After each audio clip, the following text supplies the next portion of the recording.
Oh, rasa lezat. Nah, ikutin ya. Rasa lezat. Hidup sehat. Dunia cerah. Fufu bendera.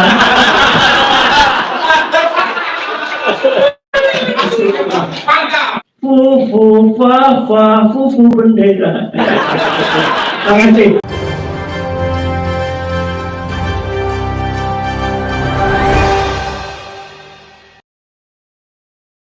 Assalamualaikum warahmatullahi wabarakatuh. Rekan-rekan sekalian yang saya hormati, alhamdulillah kita tadi sudah mendengar banyak yang disampaikan baik oleh Pak Faisal, oleh Pak Saididu, Gubernur, dan nanti juga ada Mas Raffi dan teman-teman yang lain.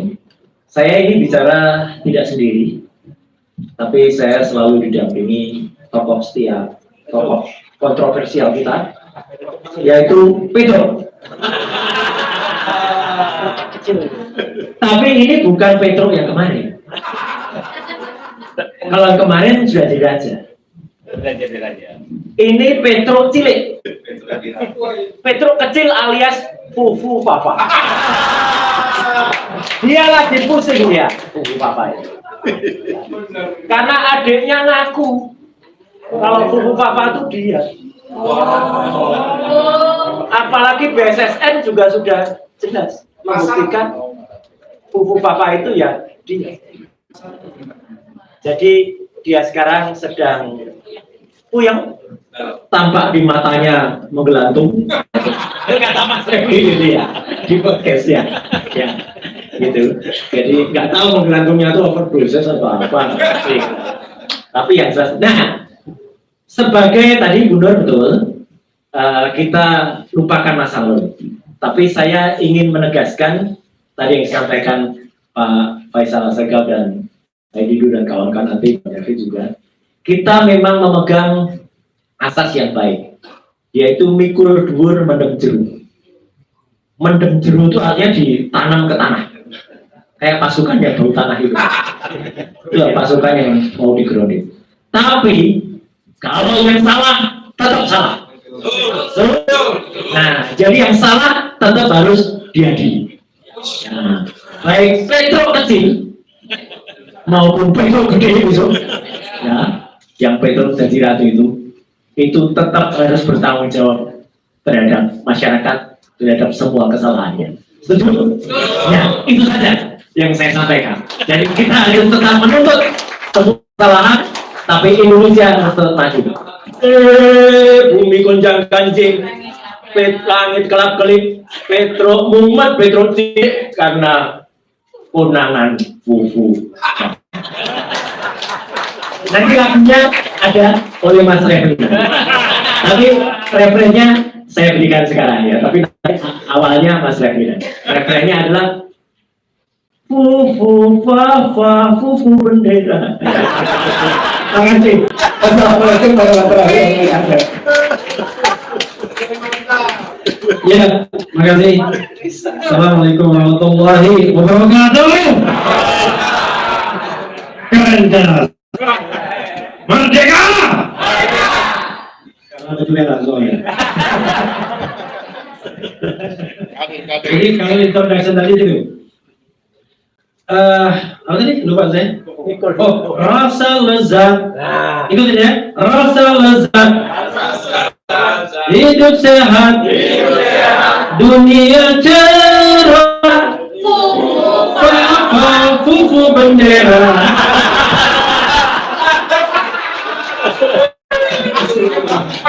Jadi kawan-kawan sekalian ya, tanggal 14 Oktober itu adalah, saya berharap itu semacam cut ya antara masa lalu dan masa sekarang. Tetapi kita harus selesaikan masa lalu dan kemudian kita sambut masa depan. Nah, masa lalu yang harus kita selesaikan pertama adalah jangan dilantik Fufu Papa, Fufu bendera. Ya, kenapa begitu? Karena secara material sudah tidak lagi memenuhi syarat sebagai wakil presiden Republik Indonesia terpilih. 3 hal yang membuat dia tidak lagi memenuhi syarat. Pertama, dia melakukan perbuatan tercela, melanggar pasal 169 huruf J Undang-Undang 7 2017, jelas ya. Yang kedua, dia bermasalah secara rohani, melanggar pasal 169 huruf E Undang-Undang nomor 7 2017, kemudian dia bermasalah dalam ijazah SMA-nya, ya, sebagai syarat untuk minimal berijazah SMA calon presiden dan calon wakil presiden. Kenapa hal ini tidak selesai di KPU? Karena kita tahu pada waktu itu KPU kan tidak cukup independen. Nah sekarang materi ini sudah cetol welo-welo, ya, tidak mikul dua mendem jero. Ini sudah cetol welo-welo. Karena itu saya berharap tanggal 14 itu ada tuntutan agar fa tidak dilantik. Itu satu ya. Yang kedua adalah tanggal 14 itu saya ingin bukan mau mengutip Prancis, tapi ini ilham saja. Jadi mudah-mudahan akan terjadi yang namanya liberté, égalité, dan fraternité. Ya, artinya sesama bis kota dilarang saling mendahului.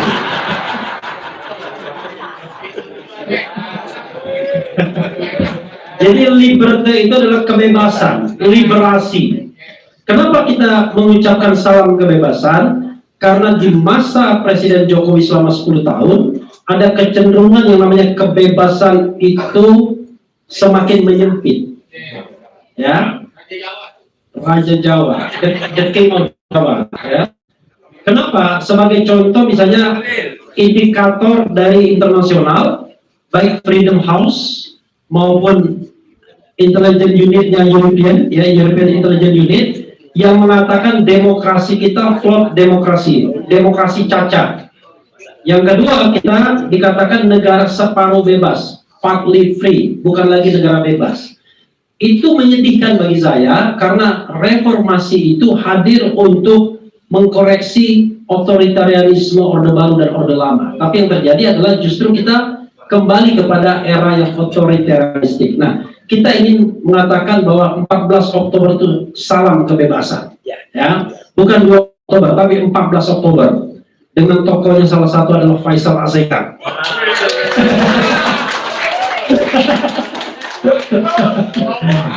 Jadi yang mengucapkan salam kebebasan, tetapi tidak hanya liberté, tapi juga égalité, yaitu kesederajatan, kesetaraan.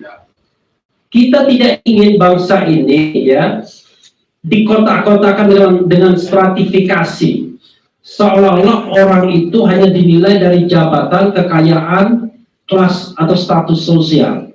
Kita inginkan semua sama, ya.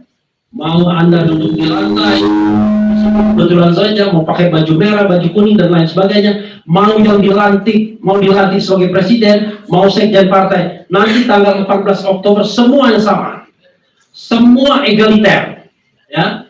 Tata keramanya tetap tata krama timur, tapi kita akan hembuskan egalitarianisme, karena egaliter dalam politik itulah yang membuat demokrasi kita akan tumbuh berkembang, ya, tidak lagi feodalistik. Karena partai-partai feodal, tapi kita ajarkan kepada mereka untuk egaliter nanti di tanggal 14 Oktober. Kita juga belajar sama-sama, ya. Nah, yang terakhir adalah fraternite, persaudaraan. Kita menginginkan bahwa kita tetap bersaudara sebagai bangsa, karena itu kita harus bertegur sapa, tetapi tetap saja kita hidup dalam division of labor, dalam pembagian tugas. Jadi kita menentukan bahwa walaupun kami sudah menyatakan, saya sama Bang Faisal paling tidak, kami akan oposisi 5 tahun terhadap pemerintahan Presiden Prabowo, tidak akan tertarik dan tergoda dengan jabatan apapun, ya, dan itu adalah sebuah sikap kewarganegaraan. Tapi kami tetap open mind, bersahabat, bersaudara dengan siapa saja. Tetapi kita tetap tegas dengan koruptor, pencoleng negara, menggarap uang negara dan lain sebagainya. Karena itu kita bersaudara, tetapi Mulyono tetap harus dites. Karena pukul papa, pukul bendera. Wassalamualaikum warahmatullahi wabarakatuh. Keren. jalan-jalan.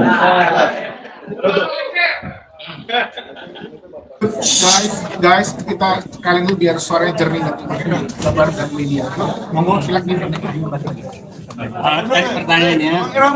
Pertanyaan saya ini bahwa apa kode pertemuan Jokowi sama Prabowo tadi malam.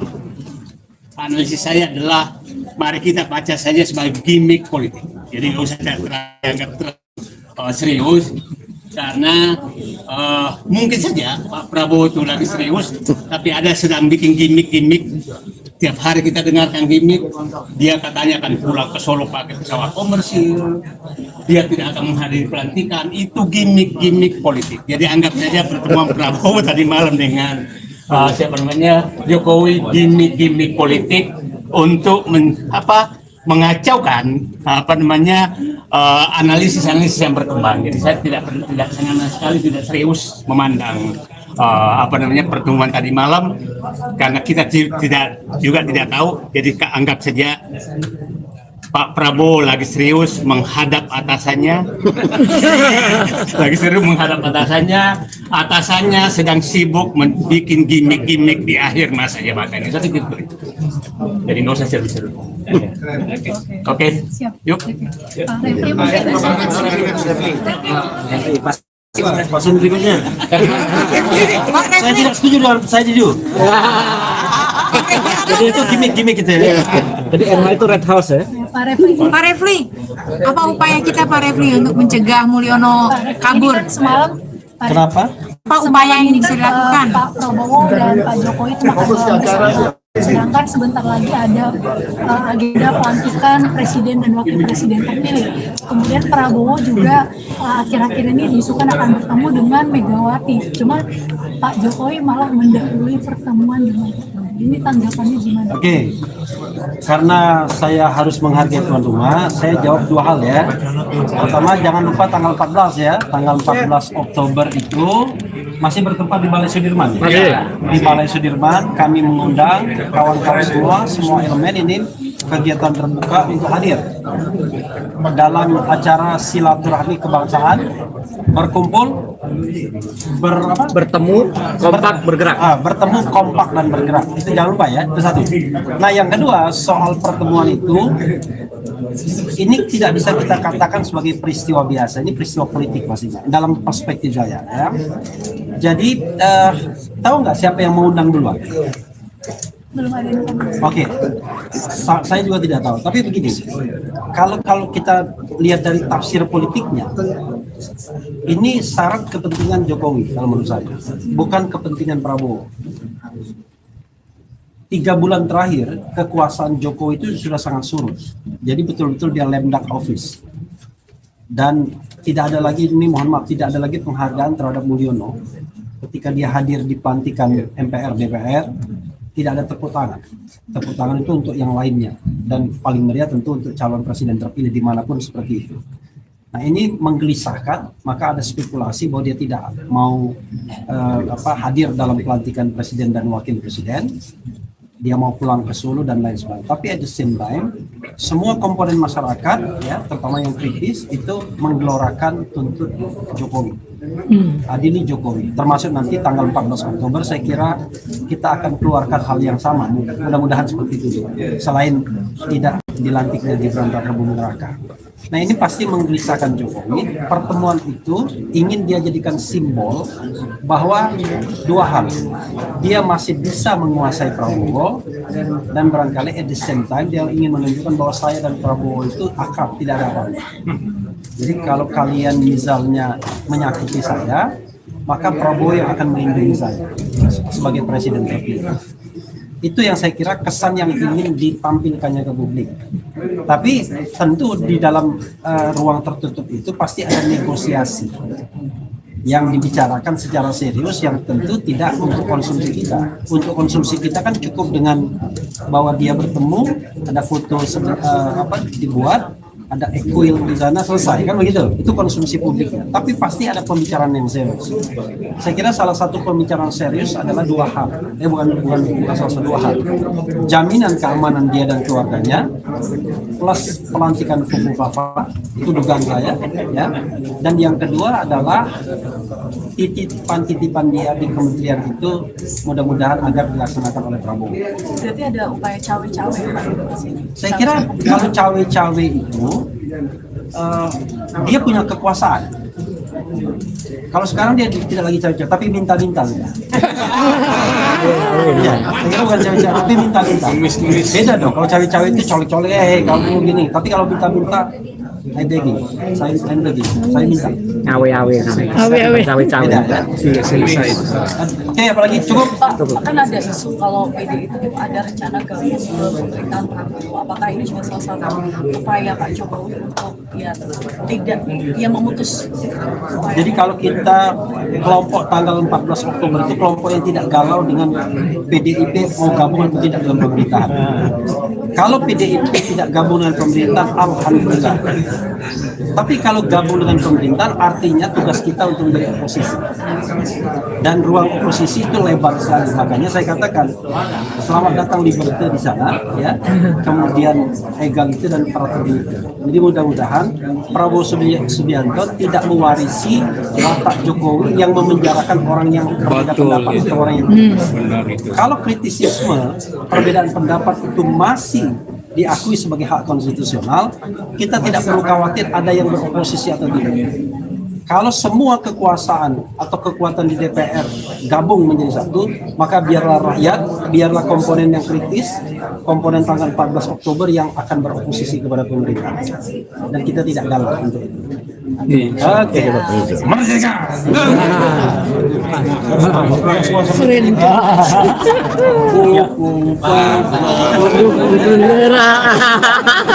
Kesempatan ini nanti silakan kalau ada tanya, tapi di kesempatan ini saya ingin memanfaatkan untuk menjawab karena banyak sekali pertanyaan ke saya, siapkah saya untuk dipanggil ke Bareskrim?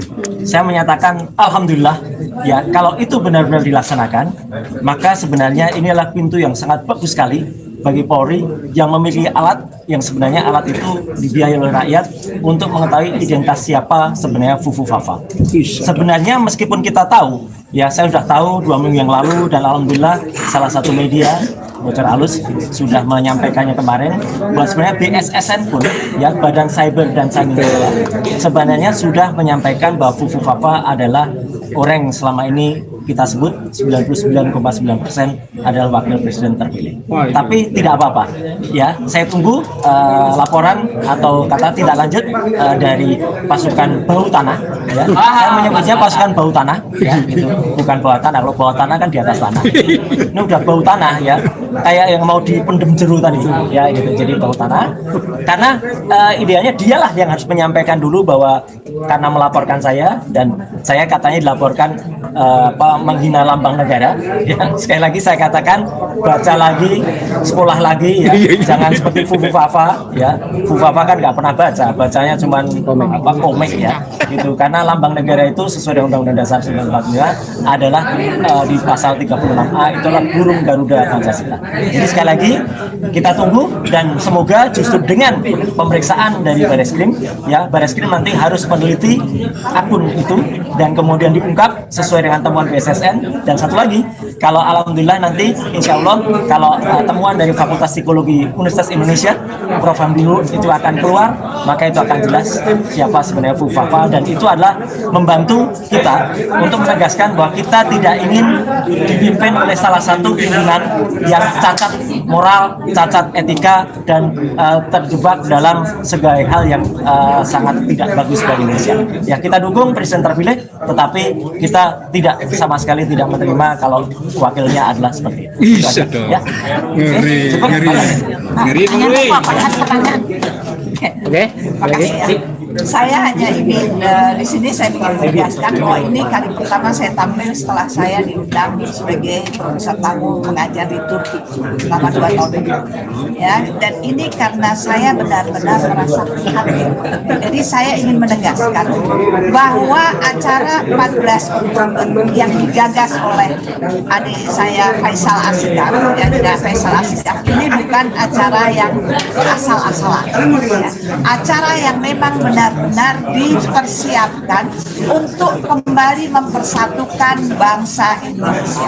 Saya ingin semua hadir tanpa ada ketakutan, ya, karena ini kita butuh persatuan. Kita sudah ngalami kemarin ada pembubaran acara di Grand Kemang, ya, tapi jangan takut, ya, karena saya yakin pemerintah seharusnya tidak mengulangi kesalahan lagi. Mari kita datang, mari kita bersama-sama. Ini berdasarkan keprihatinan kita masing-masing. Kembali kita bersama. Nggak usah bingung, saudara-saudaraku sekalian setanah air. Jangan takut, mau berapa juta manusia, berapa miliar manusia datang ke Indonesia. Ketika kita bersatu, kita kuat, kita bisa usir siapa saja yang ingin menguasai Indonesia tercinta. Setuju? Setuju. Persatuan adalah lambang dari kejayaan Republik Indonesia. Kedaulatan kita sudah sangat tiada. Kenapa saya bilang berkali-kali saya katakan kedaulatan?